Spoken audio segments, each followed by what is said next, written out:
in San Diego, and I can remember watching the news in the LA area where I was growing up, the Channel 2 Big News with Jerry Dunphy, and they had this film of a shootout between San Diego police and an armed gunman, and it made quite an impression because this was an uncommonly dramatic story. What I didn't know then, and what only became clear in the years that followed, is how big indeed this story was.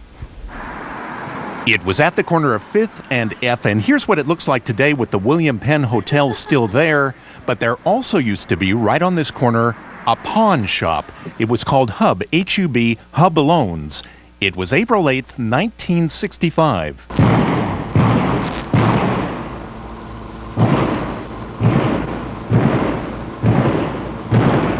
A man named Robert Anderson had gone in, got his hands on a rifle, reached over the counter for ammunition, shot the clerk dead, and then began firing at arriving police. And you realize that he's in a pawn shop and he's got access to dozens and dozens of different types of weapons, shotguns, rifles, pistols, and the ammunition to go with it. The other thing was police in San Diego had never seen anything like this before. He was in there firing away at them, at the street, at anything. As you can see, the loan company on the corner, the police have moved an armored truck near the front of the loan company. Lay down your weapons, come out of the store. See, you are surrounded. We have the necessary equipment now. Come on out. But he didn't come out, and it went on for hours, police firing back. Estimates range, but anywhere from 800 to over 1,000 rounds were fired back and forth, and it kept going.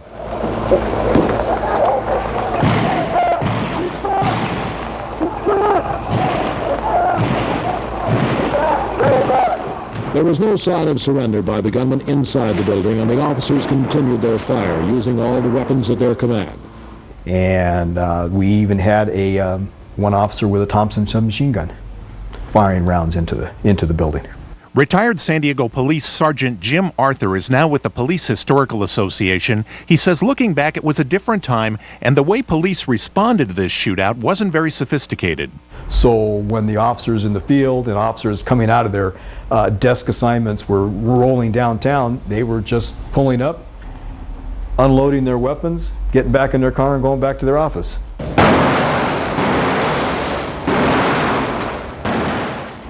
They tried throwing tear gas, but it blew back at them, so that didn't work. So they ultimately called a master at arms from the Navy who brought some grenades. Concussion grenades. They weren't quite sure where Robert Anderson, the gunman, was in the building at this point, and so here now was a Navy man going to throw one of these grenades into the building.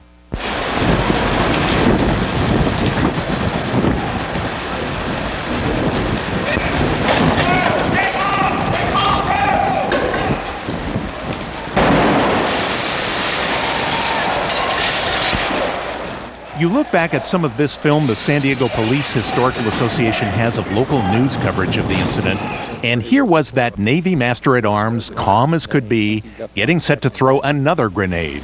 And as soon as the police give me cover, I'll try to go up there and lob the hand grenade. This thing you're wearing? It's a bulletproof vest. It'll just stop the bullet here. If you don't shoot at my head, I'm all right. Now, slowly, officers began to move in, enter the building, and one, Sergeant Alan Brown, found the gunman inside and wounded him. And as I rounded the corner, there he was with a pistol in his hand. And that's where the story might have ended, but for two things. The gunman, Robert Anderson, recovered, was tried, and sentenced to the gas chamber. But his attorneys appealed, and they won the appeal. And because of that, the death penalty was overturned. And it was because of that ruling that came out of the case involving this San Diego shootout that there were no executions in California for years. Charles Manson and Sirhan Sirhan, the killer of Robert F. Kennedy, saw their cases commuted to life in prison. And something else. Because of this shootout, the San Diego police said we need to be able to respond in a more coordinated way to this kind of thing. They decided that they needed to create some type of a team or a group of trained officers that could respond to situations like this.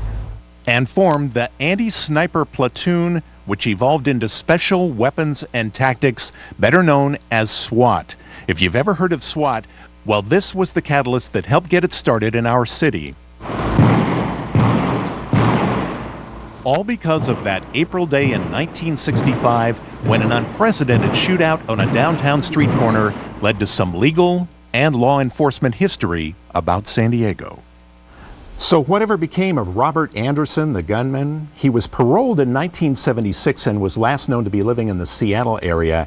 As for the police Sergeant Brown, who went in and managed to wound and capture the shooter, making his way through the tear gas and rubble in the darkness, then doing all those television interviews, being hailed as a hero, there was no time off for him. He was back on the job for his usual shift the following morning at 3 a.m.